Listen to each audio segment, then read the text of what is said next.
చూస్తువా? ఓహో టీవీ చూస్తువా? ఆహా టీవీ చూస్తాను. నా ముడియాదే మీరంతా ఓహో టీవీదా చూడవాలా? ఏ అదేమన్నా నీ బామ్మర్దా? వీరప్పన్ తోటే కామెడీ చేస్తువా? ఓహో వీరప్పనంటే నువ్వేనా? ఆమాండా ఏం నీకట్లా కనిపిస్తులేదా? కొట్టొచ్చినట్టు కనిపిస్తున్నావు. డియర్ ఫ్రెండ్స్, ఇతనే 100% ఏనుగు దంతాలు పీకే డెంటిస్ట్ వీరప్పన్. మొన్నే నేను నక్కిరణ్ గోపాల్ వెళ్ళి కలిసి వచ్చాం కాదు వీరప్పన్? ఇప్పుడే నీ గురించి అసెంబ్లీలో డిస్కషన్ వచ్చింది. ఏమనిపా? ఎంపీ సీట్ ఇస్తుమనే? నిన్ను పట్టించినా కొట్టించినా చంపించినా 25 లక్షల బహుమానం ఇస్తామని గవర్నమెంట్ వారు ప్రకటించారు. బాగా వినండి, ఈ బాడీ చాలా వాల్యుబుల్ది. చేతికి 5 లక్షలు, కాలుకు 10 లక్షలు, తలకాయ అయితే 25 లక్షలు, టోటల్ బాడీ అయితే 40 లక్షలు ఇస్తామని ఆల్రెడీ కర్ణాటక, తమిళనాడు గవర్నమెంట్లు అనౌన్స్ చేశాయి. చూసుకోండి, అదృష్టాన్ని తేల్చుకోండి. ఎవరికి దొరికిన పార్ట్ వాళ్ళు పీక్కోండి, లక్షాధికారులు కండి.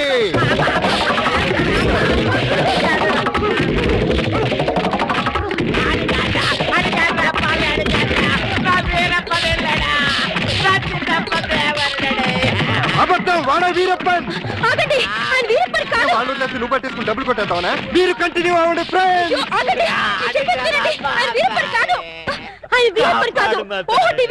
నిజమా? ఆమాండా మగడా కావాలంటే మరి ఈ గడప ఎందుకేశారు? వీరప్పల్లా యాక్ట్ చేసి మిమ్మల్ని అంతా భయపెట్టి ఒక ప్రోగ్రామ్ చేసి క్యాష్ చేసుకుందాం అనుకున్నావా? టీవీని పాపులర్ చేయడానికి ఇంత నీచానికి దిగజారుతావా? నిజంగా నువ్వే వీరప్పనని ఎవడైనా నమ్మి హార్ట్ అటాక్ చచ్చుంటే ఏం జరిగేది? చెప్పండి ప్రజలారా. ప్రాణాలతో చెలగాట వాడే ఇలాంటి టీవీ వాళ్ళని ఏం చెయ్యాలి? ఈ ఓహో టీవీని బ్యాన్ చేసి వీడిని శాశ్వతంగా మూయించేయాలి. కావాలంటే నీ కాలు పెడతా. కుదరదు, నిన్ను కోర్టుకు లాగి బోనెక్కించాల్సిందే. వదిలేండి, ఇంకోసారి ఇలా చేయరండి, ఇంకోసారి ఇలా చేయరు. సరే పండి. అన్నట్టు మర్చిపోయాను, ఇప్పుడు ఇక్కడ జరిగిన తతంగం అంతా మా కెమెరాల్లో బంధిస్తాం. రేపు ఆదివారం 6ంటికి మా ఆహా టీవీలో ప్రోగ్రాం చూడండి, ఆనందించండి. మీరు రండి. పోచే పోచే నా పరువే పోచే. అమ్మా మాధురి దీక్షిత్, నేను చెప్పింది ఏంటి, నువ్వు చేస్తుందేంటి? నేనేం చేశాను? అసలు ఈ ఇంట్లో నువ్వెవరివి? పని మనిషిని. పని మనిషివే కాదు, మా అల్లుడికి పనికొచ్చే మనిషివి. ఈ వంట పనులు టెంపరరీ. టాలెంట్ మొత్తం ఒకసారి చూపించేస్తే భయపడిపోతారేమోనని ఇన్స్టాల్మెంట్స్ లో ప్రొసీడ్ అవుతున్నా. నువ్వు ఇలా ఇన్స్టాల్మెంట్ మీద ప్రొసీడ్ అవ్వు, ఈ లోపానికి 60 వచ్చేస్తాయి. నువ్వు ఈ మిక్సీ పనులు ఆపేసి ఆ పనులు మొదలెట్టు. అదిగో కార్ సౌండ్ వచ్చింది, అల్లుడు గారు వచ్చేట్టున్నారు. నువ్వు ముందు పనులు వెళ్ళిపో.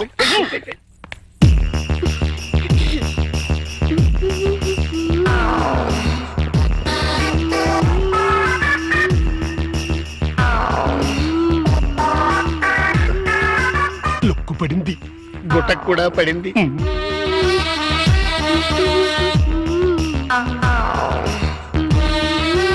వాతావరణంలో మార్పు వచ్చింది, పెనుగాళ్ళు కూడా వేస్తున్నాయి.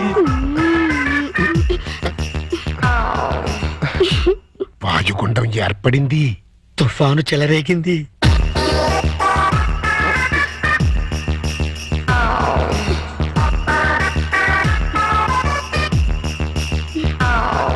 ఇదిగో మాధురి దీక్షిత్, ఒక్కసారి లోపలికి రా.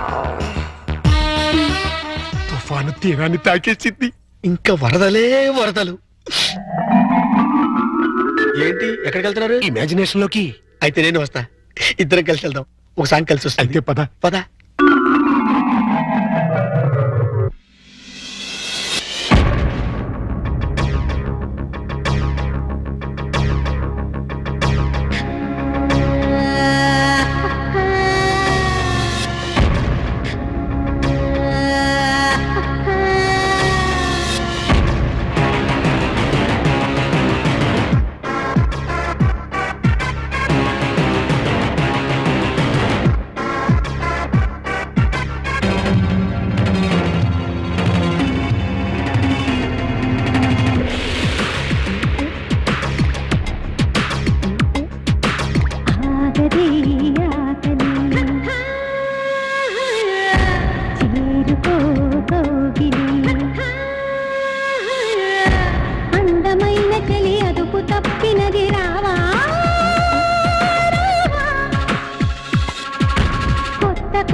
కసిరేపుతుంది చలి రావా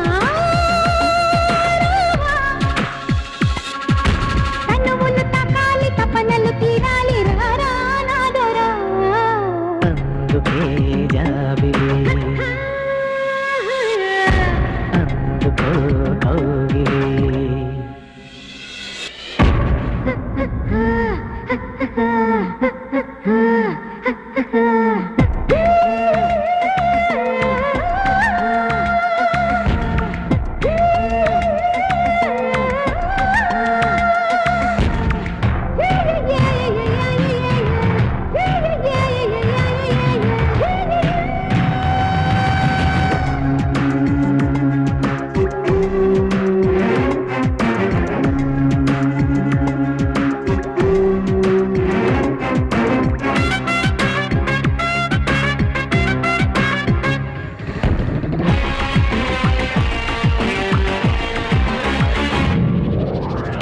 ఊరించి ఊగించి కవ్వించుకో పాలించి పాలించి నవ్వించుకో అయితే రెడీ చేరుకోవడి చేసే సందడి ఒళ్ళో పడి వయసు ఒత్తిడి చేస్తా దోపిడి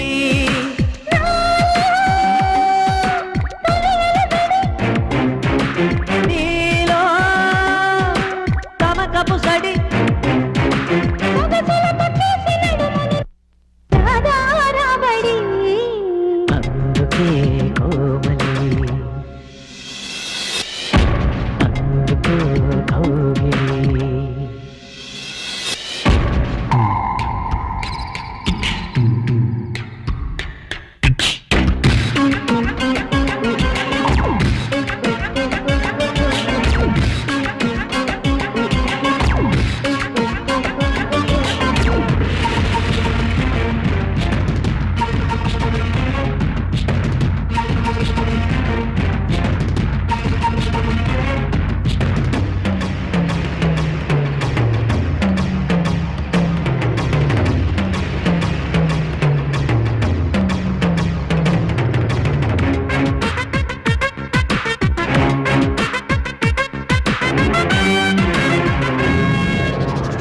కిల్లాడి వంపుల్లో కైపున్నది అల్లాడు అందాలి నీవన్నది పుట్టించకే పిచ్చి మరి మరి వచ్చే సుందరి రెట్టించుకో పచ్చి కిరికిరి ఈ చై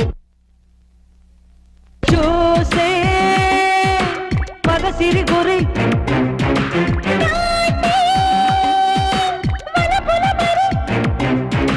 తలుపుని తట్టేసి చిలకని పట్టేసి చేస్తా గారడి ఆగది ఆగది చేరుకో కౌగిలి అందమైన చలి అదుపు తప్పినది రావా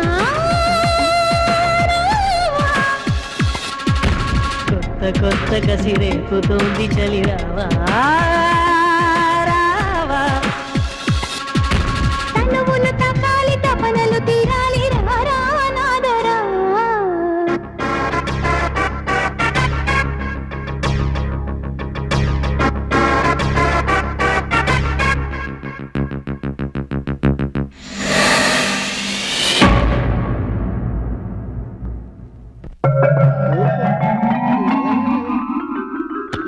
చి చి చి చి చి చి చి. మధురి వర్షం తగ్గిందా? వరదలు తగ్గాయా? వరద లేదు బురద లేదు. అదేంటి? మాడాకన్నా 3 తెప్పించొచ్చు కానీ మీ అల్లుడి గారికి మాత్రం 3 తెప్పించలేం. ఆయన నేనే కాదు డాక్టర్ సమరం గారు కూడా బాగు చేయలేరు. అంటే లోపలేం జరగలేదా? చాలా జరిగింది. ఏం జరిగింది? నా ఫిగర్ చూసారా? లోపలికి పిలిచారు. అంతవరకు మేము ఫాలో అయ్యాం. ఆ తర్వాత ఏం జరిగింది? దగ్గరికి రమ్మన్నారు. ఆ, వెళ్ళాను. ఆ, తర్వాత షర్ట్ పైకెత్తా. నెక్స్ట్ లుంగి లూజ్ చేసి లుంగి లుంగి లుంగి ఏంటన్నా? తర్వాత లోపల నుంచి మొలతాడు తీసి మొలతాడు తిట్టి అవును మొలతాడు దగ్గరెందుకు? దానికున్న పిన్నీస్ తీసి నా చేతిలో పెట్టి బయట జారిపోతుంది పెట్టుకో అన్నారు. ఈ టాలెంట్ ఇంకెవరికైనా చూపించుంటే ఈ పాటికి ఇల్లాలనే నెల తప్పేదాన్ని. వస్తా. ఇదిగో మాధురి మాధురి మాధురి, ఇదేంట్రా కథెట్ట అడ్డం తిరిగింది? అడ్డమైన పనులు చేస్తే ఇలాగ అడ్డం దొరుకుతుంది. ఇలాంటి పనులు చేయడానికి మీకు సిగ్గు లేదు? లేదు, నా కూతురు నిన్ను కాదని నీతో తెగదంపులు చేసుకున్న రోజున నా సిగ్గు సొగం చచ్చిపోయింది. కన్న కూతుర్ని కన్న తండ్రిని కాదనుకుని వెళ్ళిపోయిన రోజున నాలో సిగ్గు పూర్తిగా చచ్చిపోయిందయ్యా. అందుకని ఇలా డాఫర్ పనులు చేస్తారా? ఏం చేయమంటావయ్యా? వయసుండి, అందముండి, ఆస్తుండి, అర్హత ఉండి నీ జీవితాన్ని నాశనం చేసుకుంటున్నావు. పెళ్లి చేసుకోమంటే చేసుకోనంటున్నావు. అయిన పెళ్లి చాలు. పెళ్లి అవసరం నీకు లేకపోవచ్చు, కానీ తల్లి అవసరం నా మనవరాలుకుంది. నా కూతురు చేసిన తప్పుకి నువ్వు శిక్ష అనిపిస్తున్నావు, నువ్వు చేసిన తప్పుకి నీ కూతురు శిక్ష అనిపిస్తుంది. నా మాట విని పెళ్లి చేసుకో, దానికి తల్లిని తెచ్చిపెట్టు. ఆ వచ్చే తల్లి దెయ్యం అయితే నీ నీడ పడితే దేవతగా మారుతుంది. దేవతగా మారేనా? నీ కూతురు వెళ్ళిపోయింది. ఛీ! అది అసలు ఆడదే కాదు. మరో ఆడది నా బిడ్డకి తల్లి కాలేదు. ప్రతి ఆడది నా కూతురులా ఉండదయ్యా. చూడండి, నా మీద మీకు ప్రేమ ఉంటే ఇంకెప్పుడు ఇలాంటి పని పిల్లలు తీసుకొచ్చి పనికి మాల పనులు చేయకండి. అది కాదు బాబు. బాబు, ఏమండి, దీన్ని బట్టి మీకు ఏమర్థమైంది? ఇతని జన్మలో మళ్ళీ పెళ్లి చేసుకోడని. అదే మరి మిడిల్ డ్రాప్ అంటే. ఏంట్రా నీ గొడవ? అల్లుడు గారు వెళ్లే ముందు ఒక డైలాగ్ వేశారు, దాన్ని మీరు క్యాచ్ చేయలేదు.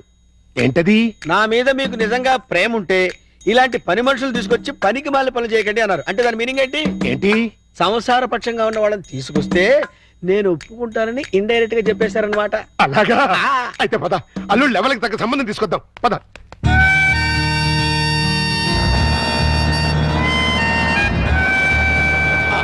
రండి, మీకోసం వెయిటింగ్. Hi uncle. హాయ్. మన బాబా? కాదు, మా బాబు. అదే అదే. మీ వారు రాలేదా? ఆయన ఎక్కడుండరు, దుబాయ్లో ఉంటారు. అంటే మీరు ఒక్కరే ఉంటారనమాట. Very good. మా బాబు బబ్లు కూడా ఉంటాడు. అదే అదే. మీకేమైనా హెల్ప్ కావాలంటే చెప్పండి, చిటికలో చేసేస్తా. అంత అవసరం నాకు రాదులేండి. సామాన్లు దించండి. అలాగే దించేస్తాం. మిమ్మల్ని కాదు, వాళ్ళని. అబ్బో, అంకల్, మీకు క్రికెట్ వచ్చా? వచ్చా? అజారుద్దీన్ కి సచిన్ టెండూల్కర్ కి కోచింగ్ ఇచ్చిందే మనం. చా అయితే కోవరేసుకోమా. చచ్చాం అనవసరంగా కమిటీ అని. కమాన్ అంకల్, కమాన్.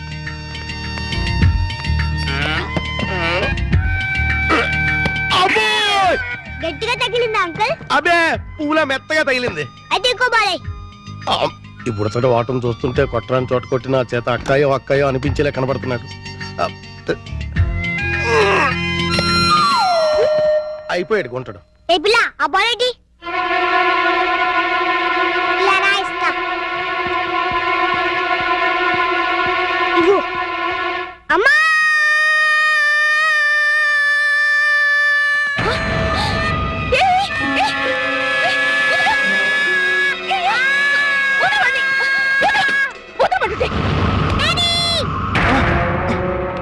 ఏంటమ్మా, ఏమైంది? అన్నం తోసేసింది. ఎవటది?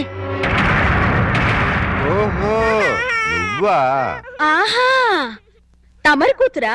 మా పాపను ఎందుకు దోశావు? మా బాబుని కొరికినందుకు. కొరికితే తోసేస్తావా? లేకపోతే ముద్దెట్టుకుంటారా? అసలు నేను లోపలికి ఎవరు రానిచ్చారు? ఏయ్, ఈ అమ్మాయి ఎవరో కాదు, ఆ. ఇప్పుడే మీ ఎదురింట్లో అద్దెకి దిగింది. వాట్? ఎదురిల్లు దీనికి అతికిచ్చారా? నా పర్మిషన్ లేకుండా నాకు చెప్పకుండా దీనికి ఎందుకు ఇచ్చారు? ఇదిగో, దానికి దీనికి అంటే మర్యాద దక్కదు. అయినా ఆయన ఇల్లు అద్దెకించుకోవడానికి నీ బోర్డు పర్మిషన్ ఎవరికి కావాలి? మరే అసలు నువ్వు ఇక్కడున్నావని తెలుసుంటే చచ్చిన ఇక్కడికి వచ్చేదాన్ని కాదు. ఇప్పుడు తెలిసిందిగా, వెళ్ళా. నువ్వెళ్ళమంటే నేనెందుకు వెళ్తాను? అయితే ఇక్కడే ఉంటానంటావు. Yes. అయితే జాగ్రత్తగా విను. ఇక మీదట నువ్వు గాని మీ అబ్బాయి గాని నా జోలికి నా పాప జోలికి వచ్చారంటే బ్రతుకు వంకాయ అయిపోతుంది. నాది కూడా సేమ్ డైలాగ్. ఛీ! ఇదిగో. ఇలా పట్టుకుని ఇలా ఇలా ఆడాలి. ఏదాడు? ఏయ్ పప్పి, బుద్ధి లేకుండా సిగ్గులేని వాళ్ళతో ఆటలేంటి? సిగ్గులేని వాళ్ళు మేం కాదు, మీరు. ఏయ్, పావే రాక్షసి. పోరా రాక్షస. ఛీ! రావే పప్పి. రా బబ్లు. మమ్మీ, ఆ? డాడీ. హై, పా, ఛీ! పా. నువ్వు రావే. హలో, ఇల్లు ఆ. మారిపోతున్నారు. ఓ, అయ్యో, అయ్యో. దానింటికి నేను చెప్ప, పెట్టి, చెప్ప. ఇదొక ఎర్ర బ్యాటు. ఆ? అయ్యో, బంగారం లాంటి గిన్నె ఎలా తంతున్నాడు చూడు. స్టూపిడ్. ఈ క్యారెక్టర్స్ చూస్తుంటే ఏదో ఫ్లాష్ బ్యాక్ స్టోరీ ఉన్నట్టు అనిపిస్తుంది. చూద్దాం. అల్లుడు గారు వచ్చేసారు. మ్యాటర్ లీకేజ్ అవ్వకుండా లోపలికి తీసుకు. అలాగే. ఏంటి అర్జెంట్ గా రమ్మని ఫోన్ చేసావు? ఏమైంది? చాలా ఘోరం జరిగిపోయింది బాబు, లోపల చెప్తాను. నమస్కారం, కూర్చోండి. వీరే మా అల్లుడు. ఇప్పటి వరకు ఆయన కల్లుడు, ఇక్కడి నుంచి మీ కల్లుడు. ఆ అమ్మాయిని తీసుకురండి. అలాగే. అమ్మాయి ఏంటి, అల్లుడు ఏంటి? నన్ను క్షమించలుడు, పెళ్లి చూపులంటే రావని ఫోన్లో అబద్ధం చెప్పి రప్పించాను. పెళ్లి చూపులా? నీకెన్నిసార్లు చెప్పదు? తిట్టద్దు. మీకు అంతగా తిట్టాలనుకుంటే సెపరేట్ గా ప్రోగ్రామ్ పెట్టి తిరుగుతాం. రామ్మా, ఇదేనండి మా అమ్మాయి. కూర్చాలుడు. అమ్మాయికి వంట వరపు బాగా వచ్చు, చదువుకున్న పిల్ల, బుద్ధిమంతురాలు. అన్నిటికీ మించి మన పాపని తన పాపలా చూసుకుంటుంది. మిగిలిన విషయాలని మేము మాట్లాడేసుకున్నాం. నువ్వు అంటే ముహూర్తం పెట్టిచ్చేస్తా. నీ పేరేంటి? శారద. నీ వయసు ఎంత? 16 సంవత్సరాలు. 16 ఏళ్ల వయసులో శ్రీదేవి టైప్ అన్నమాట. నోర్మి. నా వయసు 32 సంవత్సరాలు. నీకంటే 16 ఏళ్ల పెద్దవాణ్ణి. మనిషి సగటు జీవితం 60 ఏళ్ళైతే నీకు 44 వచ్చేసరికి నేను చచ్చిపోతాను. ఆ తర్వాత నువ్వు 16 ఏళ్ళు విడోగా బ్రతకాలి. నాకు పెళ్లి కొత్త కాదు, పెళ్ళాం కొత్త కాదు, శోభనం కొత్త కాదు. పైగా 5 ఏళ్ల కూతురుంది. ఇప్పుడు చెప్పు, నన్ను చేసుకోవడం నీకు ఇష్టమా? దాని ఇష్టమే ఉంది బాబు, మేము ఒప్పుకున్నాగా. నా కట్నం ఎంత ఇద్దాం అనుకుంటున్నారు? డబ్బు బంగారం కలిపి 5 లక్షల దాకా ముట్ట చేద్దాం బాబు. 5 లక్షల కట్నం ఇవ్వగల స్తోమత ఉంది. అమ్మాయికి చక్కటి అందం ఉంది, చదువు ఉంది, మంచి భార్య కాగలే లక్షణం ఉంది. ఇన్ని ఉండి నాలాంటి సెకండ్ హ్యాండ్ వాడికి కట్టబెడతారా? 16 ఏళ్ళకి పెళ్లి చేయటం చట్టవిరుద్ధం. అందులోనూ పెళ్ళాం వదిలేసి నన్ను చేసుకోవటం లోక విరుద్ధం. చిన్నప్పటి నుంచి మీ కూతుర్ని ఎంతో ప్రేమగా చూసుంటారు. ఏది కావంటే అది ఇచ్చుంటారు. ఏ లోటు రాకుండా అపురూపంగా చూసుకుని ఉంటారు. ఇన్ని చేసినాళ్ళు ఒక్క జీవిత భాగస్వామి విషయంలోనే ఎందుకండి ఇంత దారుణమైన నిర్ణయాలు తీసుకుంటారు? కూతురంటే గుండెల మీద కుంపటని ఫీల్ అయి ఎవడో ఒకడికి ఇచ్చి కట్టబెట్టి బాధ్యతను తీర్చేసుకోవాలనుకునే మీలాంటి తల్లిదండ్రుల వల్లే పెళ్లిళ్ళు పెటాకులై జీవితాలు నాశనం అవుతుంది. అలాంటిదేం లేదల్లుడు, ఈ పెళ్లి అమ్మాయికి ఇష్టమే. ఖచ్చితంగా ఇష్టం ఉండదు. నాలాంటి పెళ్ళైన బిడ్డ తండ్రిని ఏ కళ్ళు పిల్ల కోరుకోదు. ఆడదానికి కూడా ఒక మనసు ఉంటుంది, ఆశ ఉంటుంది, ఆశయం ఉంటుంది. అది అర్థం చేసుకోకుండా భయపెట్టో బలవంతం పెట్టో పెళ్లి చేస్తే నీ కూతురులానే ఈ కూతురు తయారవుతుంది. మీరు నిజంగా అమ్మాయికి కన్న తండ్రి అయితే బాగా ఆలోచించి తనకు నచ్చిన సంబంధం చేయండి. చేత కాకపోతే చెప్పండి, నేను చేస్తాను.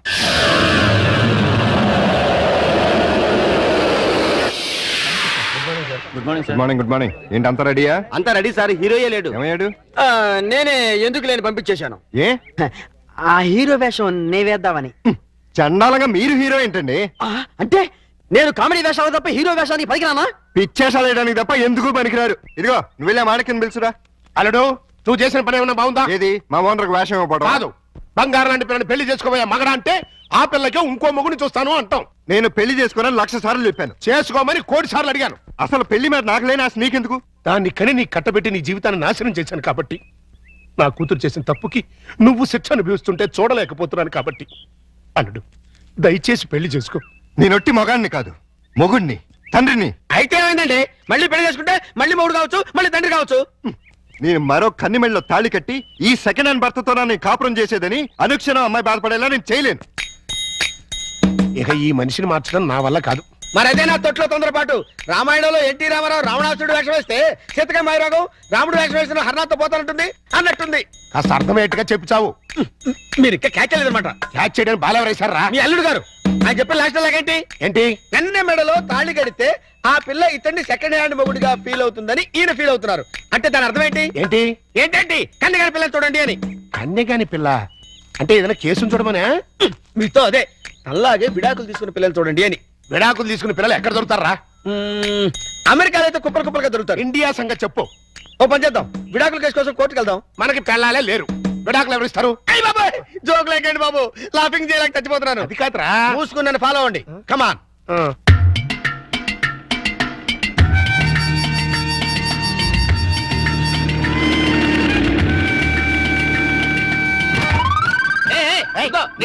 ఆ కారు మావాడదే, నేను పట్టుకెళ్ళిస్తాను. నా బంగారు డిక్కి ఇంకా గేర్ బాక్స్ ఇంజిన్ పడిపోతే ఎంచక్క ఇంజనీర్ లేకుండా కారు తయారు చేసుకోవచ్చు. డాడీ డాడీ ఒకసారి కారు ఆపు. ఏంటమ్మా ఏమైంది? ఏమైనా పడిపోయిందా? అది చూడు. పాపం రక్షాంటి స్కూటరు ట్రబుల్ ఇచ్చినట్టుంది డాడీ. వాళ్ళందరికీ ట్రబుల్ ఇస్తుంటారుగా, అందుకే ట్రబుల్ ఇచ్చుంటుంది. మనం హెల్ప్ చేద్దాం డాడీ. ఏమైంది స్కూటర్కి? బోర్ కొడితే ఆగి చూస్తుంది. జోకు లేకు, ఈ బండికి రిపేర్ అయింది రాక్షస్ అంకుల్, దీంతో చస్తున్నాం. సరేగాని లిఫ్ట్ ఇస్తారండి. మీ లిఫ్ట్లు మెట్లు మాకే అక్కర్లేదు. నేను లిఫ్ట్ ఇస్తానంది నీ పుచ్చంకాయ మొహం చూసి కాదు, మా బబ్లు మొహం చూసి. Thanks uncle. స్కూల్కి లేట్ అయితే వాడిని పనిష్ చేస్తారు. అవును మమ్మీ, దా ఈ అంకుల్ కాళ్ళు వెళ్ళిపోతాం. రారా. రాక్షస్ ఆంటీ. బాబు స్కూటర్ కాస్త చూస్తుండు.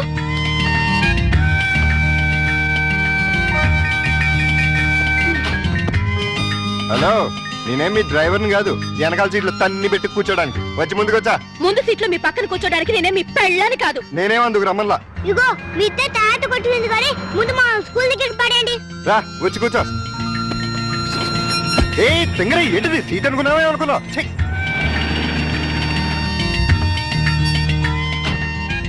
By aunty. Bye bye. Bye daddy. Bye puppy. Bye mummy. Bye uncle. Thanks uncle. It's okay Bablu. ఏయ్ ఊపిన చాలే కారెక్కు నిన్ను ఓహోలో పడేసి నేను ఆహాకపోతాను. నీ డబ్బా కారు లిఫ్ట్ చాలే, మేము ఆటోలో వెళ్తాం. ఆ చిన్న పిల్లలకున్న కామన్ సెన్స్ కూడా లేదు. కనీసం థ్యాంక్స్ అన్నా చెప్పకుండా పోతున్నావు. అడిగినప్పుడు లిఫ్ట్ ఇస్తే థ్యాంక్స్ చెప్తారు గానీ పీడించి లిఫ్ట్ ఇస్తే థ్యాంక్స్ చెప్పరు. చెప్పా చెప్పా. సక్సెస్. నేనే గెలిచాను. విడాకులు శాంక్షన్ అయిపోయాయి. చూడండి చూడండి, సూపర్ గా చక్కగా ఉంది. మాట్లాడిస్తే అల్లుడు గారికి కరెక్ట్ గా సరిపోతుంది. థ్యాంక్స్ అండి, మీ మేలు ఈ జన్మలో మర్చిపోలేం. It's all right. కంగ్రాచులేషన్స్ అమ్మా. థ్యాంక్స్ అండి. మీరు మీతో రిలేషన్షిప్ కలుపుతున్నాను. ఓహో. ఇప్పుడు విడాకులు శాంక్షన్ అయిపోయింది కదా, మళ్ళీ పెళ్లి చేసుకోవచ్చా? తప్పే ఉంది, తప్పకుండా చేసుకోవచ్చు. బాస్ నువ్వు నాకు బాగా నచ్చావమ్మా. అయితే పద. ఎక్కడికి? నీలాంటి సెకండ్ హ్యాండ్ కోసమే మా అల్లుడు గారు వెయిట్ చేస్తున్నారు. నువ్వు ఒకసారి వచ్చి చూసి ఊ అంటే మీ ఇద్దరికి పెళ్లి చేసేసి హనీమూన్ పంపించేస్తా. నాకు పెళ్లి చేసి హనీమూన్ పంపిస్తారా? ఆ. ఏమండి ఒకసారి ఇటు రండి. ఏంటి జెన్సీ? ఈయనెవరు? నా భర్త. ఓహో ఈయనకేనా నువ్వు విడాకులు ఇచ్చింది? గ్లాడ్ టు మీట్ యు అయ్యా. మీరు మీ ఆవిడ్ని మా అల్లుడికి ఇచ్చి పెళ్లి చేద్దామని వచ్చాం. ఫ్లాష్ బ్యాక్ మర్చిపోయి మీరు కూడా వచ్చి వాళ్ళకి అక్షంతలు వేసి దీవించాలండి. నేను బతికుండగా నా పిల్లని పెళ్లి చేస్తారా? బాతికుంటే మాత్రం ఏంటయ్యా, విడాకులు ఇచ్చేసావు కదా. నేను విడాకులు ఏమిటి వెంట్రా విధవా? విడాకులు శాంక్షన్ అయినని ఆవిడే కదా అంది. నేను లాయర్ని. నా క్లయింట్కి విడాకులు ఇప్పించాను, ఆ విషయమే చెబుతున్నాను. అలాగా మీరే ఇంకా విడాకులు తీసుకుని ఫస్ట్ టైప్ అనుకుని అప్పో ఏంటా కొట్టావు? నా పిల్లలు పట్టుకుని ఫస్ట్ అంటారా? అయితే నీ పిల్లం ఫస్ట్ టైప్ కదా. ఏంట్రా నేను ఫ్రెష్ గా కాకుండా వాడేసిన బ్రష్ లా కనపడుతున్నానా నీకు? అబ్బా. రాస్కెల్.